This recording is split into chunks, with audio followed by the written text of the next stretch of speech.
जो आश्रमशाळांना भोजन पुरवठा होतो, बऱ्याच वेळेला रस्त्याच्या ट्रॅफिकच्या मुळे 2-2, 2.5, 3-3 तास प्रवासामध्ये जात आहेत आणि विद्यार्थ्यांपर्यंत ते जेवण पोहोचतं, त्यानंतर ते त्यांना वाढलं जातं।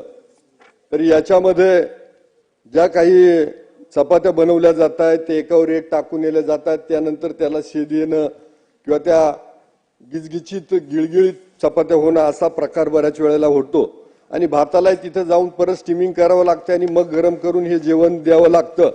तर मला वाटतं पूर्वीच्या काळी प्रत्येक आश्रम शाळेमध्ये भोजन व्यवस्था होती। तर मी मंत्री महोदयांना स्पेसिफिक प्रश्न विचारतो की तिथं विद्यार्थ्यांना तुम्ही प्रत्येक आश्रम शाळेमध्ये भोजन व्यवस्था निर्माण करून ताजं जेवण देणार का? आणि जर असंच चालणार असेल, कलेक्टर महोदयांनी पण मवेशी आश्रम शाळेला भेट देऊन अधिकाऱ्यांनी सुद्धा शेरा दिला होता की ही जेवण व्यवस्था व्यवस्थित नाहीये, त्यामुळं विद्यार्थ्यांचं हित जोपासणार का व्यवस्थेचं हित जोपासणार आणि याच्यावर तुम्ही पुढची कारवाई काय करणार? पहिली गोष्ट, विद्यार्थ्यांना ताजं जेवण देण्यासाठी व्यवस्था निर्माण करणार का?